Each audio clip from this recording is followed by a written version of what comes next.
wassalaman daimaini bidawami mulkila wa ala alihi wa sahbihi adada kulli dzarratin alfa marra amma ba'du. Alhamdulillah, segala karunia yang diberikan oleh Allah Subhanahu wa taala, kenikmatan yang diberikan oleh Allah Subhanahu wa taala, atas segala nikmat iman, nikmat Islam yang diberikan oleh Allah, nikmat kita duduk di dalam majelis ilmu, nikmat kita duduk memandang orang-orang soleh di antara kekasihnya Allah Subhanahu wa taala. Mudah-mudahan Allah Subhanahu wa taala selalu menjaga nikmat tersebut. Allah Subhanahu wa taala selalu memberikan karunia-Nya kepada kita. Amin ya rabbal alamin. Yang kami hormati juga ketua kita, guru kita lah Habib Muhammad bin Husain Al-Idrus, ada juga Habib Agil Segap, dan juga kami hormati juga segenap para pengurus Masjid Al-Wusta. Wabil khusus ada orang tua kita Bapak Haji Yasin dan segenap pengurus lainnya, dan juga yang kami hormati juga Ustadz Munzir, ada juga Abah Fakhruddin, Abah Badruddin, dan segenap tokoh agama, tokoh masyarakat yang telah hadir. Mudah-mudahan Allah Subhanahu wa taala selalu memberikan kepada kita keberkahan, kebahagiaan di dunia dan di akhirat. Amin ya rabbal alamin. Hadirin yang dirahmati oleh Allah Subhanahu wa taala. Barusan tadi guru kita Habib Muhammad bilang hendaknya kita selalu berzikir kepada Allah Subhanahu wa taala, dan dikatakan tempat yang dipakai berzikir adalah taman surganya Allah Subhanahu wa taala. Sebagaimana kita pernah dengar riwayat itu disebutkan ketika tempat tersebut dipakai orang untuk berzikir, atau tempat untuk dipakai orang dia berdiri di atasnya dalam keadaan bersolawat, maka tanah yang dipijak tadi dia akan banggakan dirinya di hadapan sebelah-sebelahnya dia. Dia katakan kepada sebelahnya, saksikanlah sesungguhnya makhluk manusia di atas yang ada di atasku ini dalam keadaan berzikir. Kenapa? Saking senangnya tanah tadi itu ketika ada orang yang berzikir pas di atasnya dia. Maka alhamdulillah, mudah-mudahan Allah Subhanahu wa taala selalu memberikan lisan kita untuk basah di dalam mengingat kepada Allah Subhanahu wa taala. Dan hadirin yang dirahmati oleh Allah Subhanahu wa taala, semua kita yang hadir di tempat ini pasti kita kepengen kebahagiaan. Nah, semua kita yang hadir di tempat ini pasti di antara kita tuh kepengen kebahagiaan. Yang jelas kebahagiaan di dunia dan kebahagiaan di akhirat. Wah, kita mau kebahagiaan yang di akhirat. Kenapa? Itu kebahagiaan yang kekal, kebahagiaan yang selamanya, yang abadi, yang terus menerus, nggak akan ada habisnya. Apa itu? Kebahagiaan di akhirat. Sehingga itu Imamul Haddad, Al-Habib Abdullah bin Alwi bin Muhammad Al-Haddad, beliau bilang tentang kebahagiaan. Ciri-ciri orang yang diberikan kebahagiaan oleh Allah Subhanahu wa taala adalah mereka orang-orang ahli surga. Orang-orang ahli surga. Mudah-mudahan Allah Subhanahu wa taala memberikan kepada kita surganya Allah Subhanahu wa taala. Allah jadikan kita calon penghuni surganya Allah Subhanahu wa taala dalam surga Firdaus bersama baginda Nabi Muhammad sallallahu alaihi wasallam. Imamul Haddad bilang, siapa mereka orang-orang yang bahagia? Mereka orang-orang yang ahli surga, kata beliau. Siapa mereka orang-orang ahli surga? Mereka orang-orang yang diberikan taufik oleh Allah Subhanahu wa taala. Orang yang diberikan taufik oleh Allah Subhanahu wa taala. Maka perbanyak kita di dalam meminta taufik kepada Allah Subhanahu wa taala. Apa itu taufik? Taufik itu adalah kemampuan yang diberikan oleh Allah Subhanahu wa taala kepada kita untuk melakukan amal soleh. Kemampuan yang diberikan oleh Allah Subhanahu wa taala kepada kita untuk melaksanakan amal taat kepada Allah Subhanahu wa taala. Nah, duduknya kita di majelis ini, ada taufik. Pemberian dari Allah Subhanahu wa taala. Makanya para ulama bilang hendaknya kita memperbanyak meminta taufik kepada Allah Subhanahu wa taala sampai anjuran tersebut diberikan kepada kita. Sebab itu kalimat taufik Allah sebutkan di dalam Al-Qur'anul Karim cuma sekali.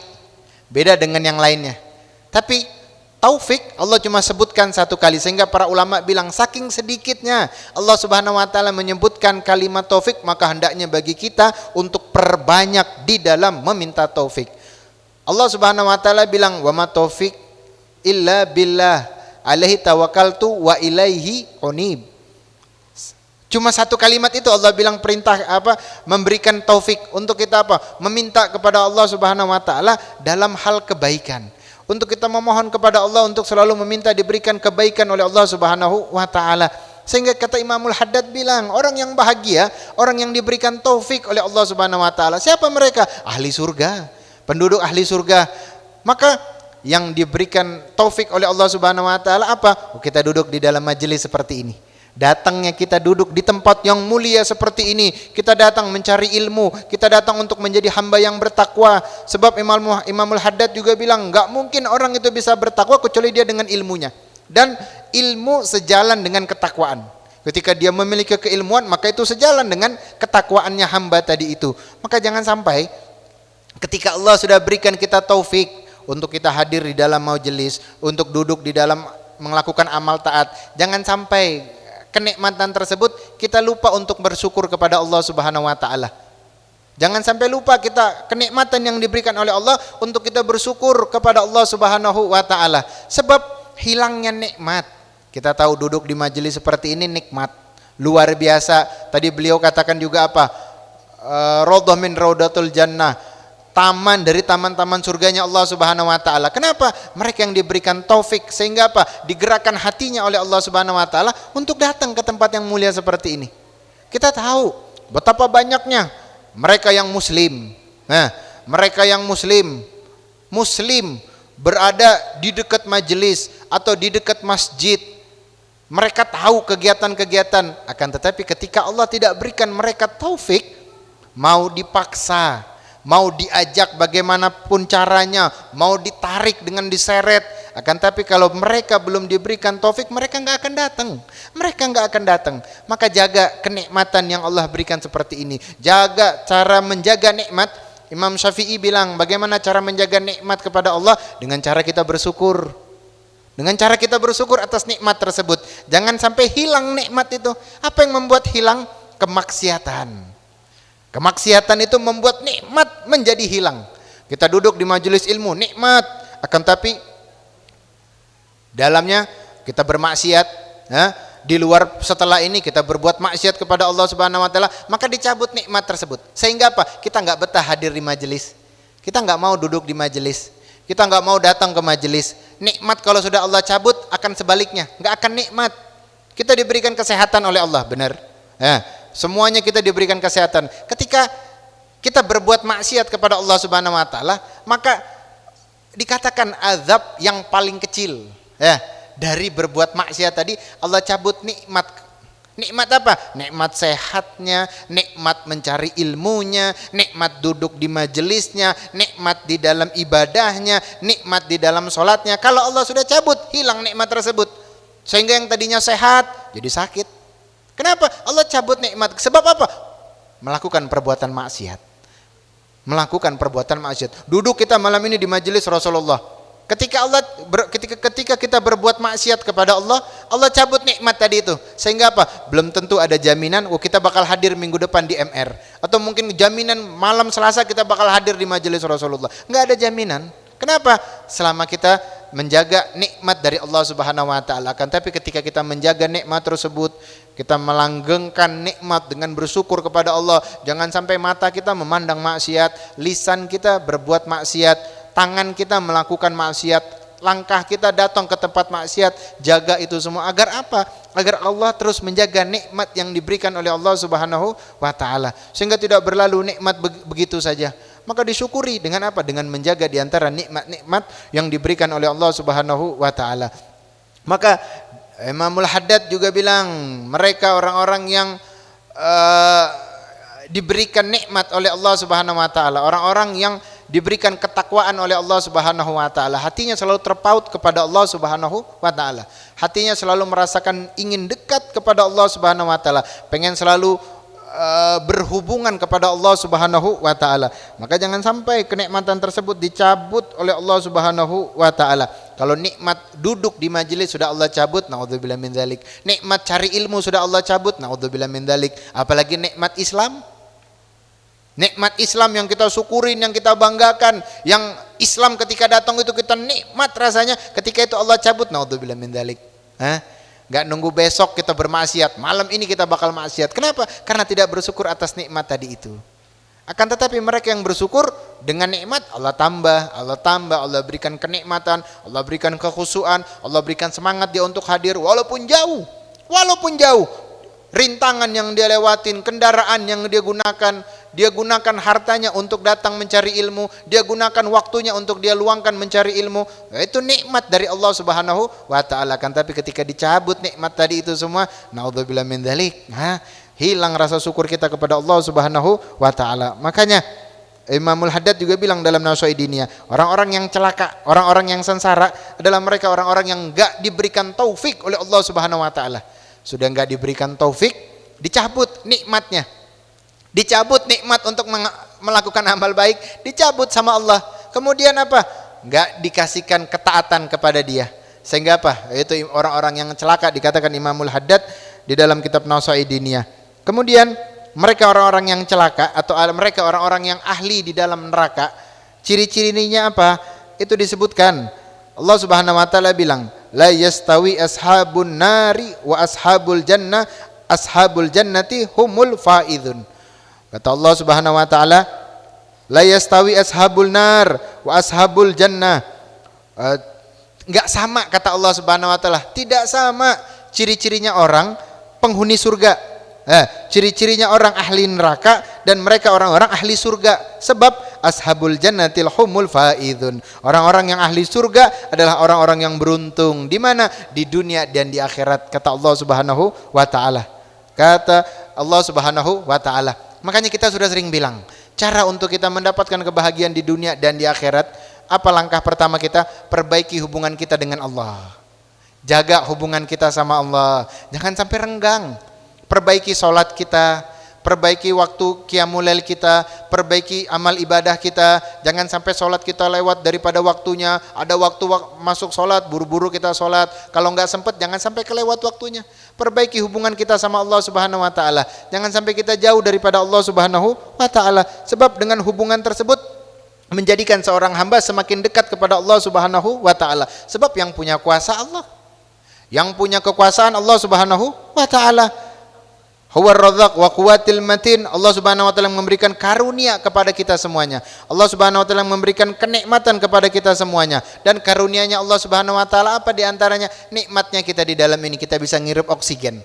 Ada nikmat dari Allah, karunia dari Allah Subhanahu wa taala. Coba kalau Allah cabut karunianya, enggak ada oksigen di tempat ini bagaimana? Pasti bakal panas, bakal sesak, buru-buru kita mau keluar. Tapi subhanallah, karunia dari Allah Subhanahu wa taala kita enggak bayar. Enggak bayar. Yang mana mereka kalau mungkin satu tabung bisa beli berapa ratus ribu atau mungkin jutaan untuk oksigen tadi. Wa subhanallah, kita gratis dari Allah Subhanahu wa taala. Maka yang pertama kita lakukan tadi kita bilang apa? Jalin hubungan kepada Allah Subhanahu wa taala dengan kita bertakwa kepada Allah Subhanahu wa taala. Sebagaimana takwa kepada Allah Subhanahu wa taala itu punya panutan. Setiap hal punya panutan, dan qudwah kita di sini siapa? Baginda Nabi sallallahu alaihi wasallam. Di dalam ketakwaan kepada Allah Subhanahu wa taala. Bahkan Nabi sallallahu alaihi wasallam beliau bilang, "Wallahi, sesungguhnya aku demi Allah, sesungguhnya aku adalah orang yang paling takut kepada Allah Subhanahu wa taala." Orang yang paling takut kepada Allah Subhanahu wa taala siapa? Wan Nabi sallallahu alaihi wasallam. Baginda Rasul sallallahu alaihi wasallam. Maka dari itu ayo kita tiru bagaimana Nabi Muhammad dalam ketakwaan. Yang kita tahu Nabi Muhammad itu maksum, terbebas dari perbuatan dosa. Tapi lihat sholatnya baginda Nabi Muhammad, kakinya sampai bengkak. Kakinya bengkak di dalam qiyamul lail malamnya. Bahkan dikatakan beliau dalam satu malam itu sholat sampai 8 juz. Sampai 8 juz beliau baca Quran di dalam sholatnya. Sampai dikatakan sahabat, ya Rasulullah, kenapa engkau sampai seperti ini? Engkau sudah dijamin masuk surga, kenapa engkau masih ibadah seperti ini? Apa kata Nabi Muhammad? Apakah aku tidak boleh menjadi seorang hamba yang bersyukur kepada Allah Subhanahu wa taala? Apakah enggak boleh aku menjadi seorang hamba yang bersyukur kepada Allah Subhanahu wa taala? Maka jaga hubungan kita sama Allah dengan kita bertakwa kepada Allah Subhanahu wa taala. Kemudian juga dikatakan wa min khairin, enggak ada kebaikan ajilin wala ajilin. Kebaikan di dunia maupun kebaikan di akhirat. Lihat bagaimana dalam bahasa Arabnya. Dikatakan ajilin, artinya pakai ain. Ajilin pakai ain. Waman aradatal ajilatan. Barang siapa yang menginginkan dunia ajil, artinya apa? Cepat. Yang mau cepat, yang mau buru-buru, yaitu orang-orang yang sekarang. Dia mau cepet-cepet, dia mau buru-buru. Buru-buru urusan dunianya, wala ajilin. Begitu juga dengan urusan akhiratnya. Ketika pakai akhirat itu dikatakan pakai apa? Pakai hamzah, bukan pakai ain. Kalau ain dengan dunia, tapi ajilin itu pakai alif atau pakai hamzah. Artinya apa? Artinya pun udah beda. Yang satu ajilin, yang satu ajilin. Pakai ain sama pakai hamzah. Sehingga yang zahir maupun yang batin, ya, intinya ketakwaan kita kepada Allah Subhanahu wa taala adalah jalan untuk kita menempuh hubungan yang baik kepada Allah Subhanahu wa taala. Maka jangan sampai kita dijadikan kita menjadi hamba yang gampang di dalam bermaksiat, gampang di dalam berbuat dosa. Maka tahan mata kita, tahan lisan kita, terutama nafsu kita. Jangan sampai kita menjadi budak dari nafsu kita. Kita tunduk terhadap nafsu, maunya ini kita turutin. Nafsu kepengen ini kita ikutin, nafsu maunya marah, kita marah-marah. Nafsu maunya maksiat kita turutin. Jangan ya. Tapi hendaknya kita menahan tadi itu. Menahan nafsu kita dengan apa? Mengurangi dari makanan. Para ulama bilang ya, mengurangi dari makanan itu dapat menahan nafsu. Sebab ketika kurang dalam memakan tadi itu, sehingga nafsu itu jadi lemah ya. Nafsu menjadi lemah, kemudian ketaatan semakin kuat kepada Allah Subhanahu wa taala. Mudah-mudahan Allah Subhanahu wa taala jadikan kita hamba yang bertakwa di sisi Allah Subhanahu wa taala. Allah terus berikan karunia-Nya kepada kita, dan Allah Subhanahu wa taala berikan taufik kepada kita, dan mudah-mudahan Allah Subhanahu wa taala selalu memberikan karunia kenikmatan duduk di dalam majelis, duduk dalam mencari ilmu, duduk di dalam menghamba kepada Allah Subhanahu wa taala. Amin ya rabbal alamin. Kurang lebihnya saya minta maaf. Assalamualaikum warahmatullahi wabarakatuh.